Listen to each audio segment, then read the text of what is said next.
안녕하세요. 이번 딥다이브에서는 손동원 박사님의 아주 흥미로운 논문 속으로 함께 들어가 보겠습니다.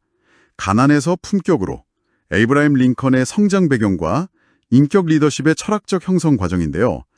미래학자이시면서 또 링컨 리더십 연구소 총재이신 손 박사님께서 링컨의 삶에서 오늘날 우리에게 필요한 리더십의 핵심 같은 걸 발견하셨다고 해요.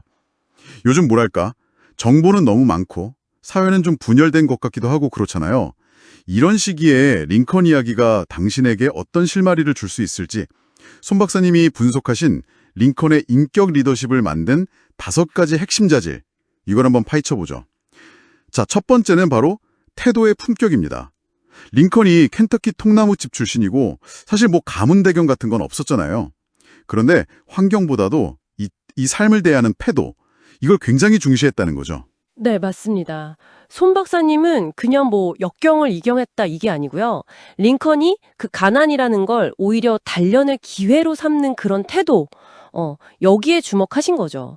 이게 캐럴 두에게 성장 마인드셋하고도 좀 통하는 면이 있는데, 네, 손 박사님의 분석은 거기서 한 걸음 더 나아가요.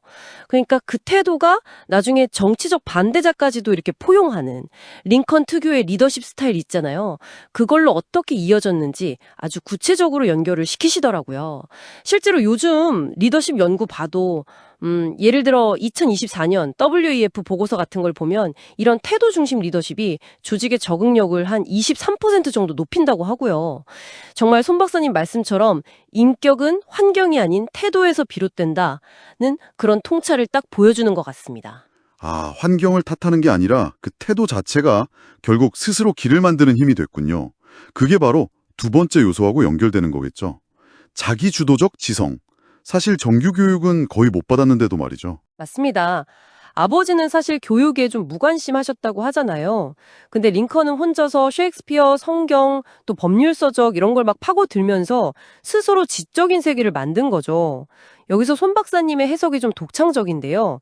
이 독학 과정이 단순히 그냥 지식을 쌓는 걸 넘어서서 나중에 그 노예제에 맞서는 도덕적이고 논리적인 기반, 이걸 다지는데 아주 결정적인 역할을 했다는 거예요. 뭐 허와드 가드너 같은 학자도 위대한 리더는 자발적으로 지적 탐구를 한다 이렇게 말했지만 손 박사님은 링컨의 실제 행적에서 딱 그 증거를 찾아내신 거죠. 그리고 2023년 OECD 보고서에서도 자기주도 학습이 리더의 문제 해결 능력을 25%나 향상시킨다고 하니까 이게 얼마나 중요한지 다시 한번 좀 환빈이 되는 것 같아요. 와, 스스로 지성을 갈고 닦는 힘이라니 정말 대단하네요. 근데 링컨은 또 어린 나이에 어머니를 잃는 그런 큰 아픔도 겪었잖아요.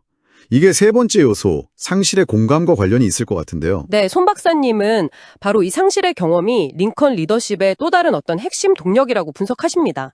뭐 마틴 셀링먼의 긍정심리학 이런 거랑 연결 지을 수도 있겠지만 손 박사님은 링컨의 경우는 단순한 회복 탄력성 이걸 넘어서서요. 그 깊은 상실감이 타인의 고통, 더 나아가서는 그 국가적인 트라우마까지 치유하는 공감 능력으로 승화됐다는 그 과정에 주목하세요. 1863년 게티즈버그 연설이 딱히 대표적인 예시라고 볼 수 있고요. 이 공감의 힘이라는 게 사실은 사람들을 움직였거든요. 2022년 갤럽 조사 보니까 공감 능력이 있는 리더십이 팀 모집도를 한 28% 정도 높인다는 결과도 있고요. 손 박사님 표현을 빌리자면 정말 상실은 정서적 리더십의 학교였던 셈이죠. 이야, 개인적인 아픔이 공동체를 이렇게 보듬는 힘으로 바뀌다니, 정말 놀랍습니다. 네 번째 요소는 노동의 윤리인데요. 개척자 가정에서 자랐으니까 뭐 힘든 노동을 많이 했을 텐데 그 경험은 리더십으로 어떻게 이어진 건가요? 손 박사님은요. 링컨의 그 노동 경험이 그냥 단순히 뭐 인내심을 길렀다. 이게 아니라고 보세요. 그보다는 공동체적 책임의 윤리를 내면화하는 아주 결정적인 계기였다. 이렇게 분석하십니다. 한나 아렌트가 노동을 책임과 공동체를 연결하는 어떤 근간으로 본 거랑 좀 비슷하긴 한데요. 근데 손 박사님은 더 구체적으로 링컨이 성인이 되기 전까지 번 돈을 아버지께 드렸던 당시 관습 있잖아요. 네. 그 속에서 개인의 노동이 가족과 공동체에 기여한다는 그 책임감을 아주 몸으로 체득했다. 이렇게 짚어내시는 거죠. 그리고 이 경험이 나중에 농민이나 노동자들의 어려움을 이해하고 정책을 만드는 데 중요한 기반이 됐고요. 사실 책임감 있는 리더가 조직의 신뢰도를 높인다는 건 뭐 2024년 맥킨지 보고서에서도 22% 향상시킨다고 하니까 어찌 보면 당연한 결과일 수도 있겠네요. 네, 그렇군요. 자, 이제 마지막 5번째 요소입니다. 자기 확신의 비전. 사실 아버지와의 관계도 좀 그랬고, 교육도 부족했고, 가난했고, 이런 환경 속에서도 흔들리지 않는 내면의 힘은 도대체 어디서 나왔을까요? 손 박사님은 링컨의 그 자기 확신이요. 외부에서 누가 인정해주고 이런 게 아니라 자기 내면에서 스스로 만든 가치, 그리고 도덕적인 비전, 여기서 나왔다고 보세요. 아이작 벌린이 말한 그 내면의 의미 구성, 이거랑도 좀 연결이 되죠. 근데 중요한 건 이거예요.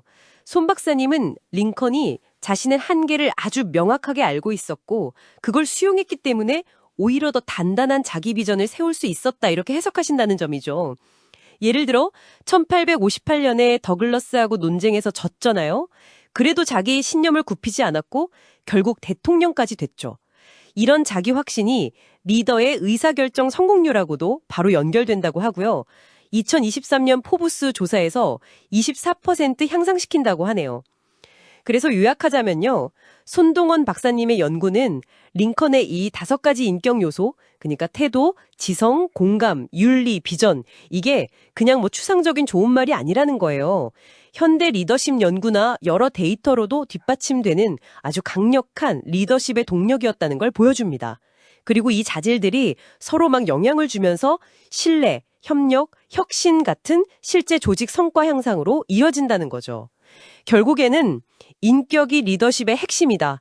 이 점을 아주 설득력 있게 입증하고 있는 셈입니다. 와, 손동원 박사님의 분석을 따라서 쭉 들어보니까 링컨의 리더십이 정말 그냥 박제된 과거 역사가 아니네요.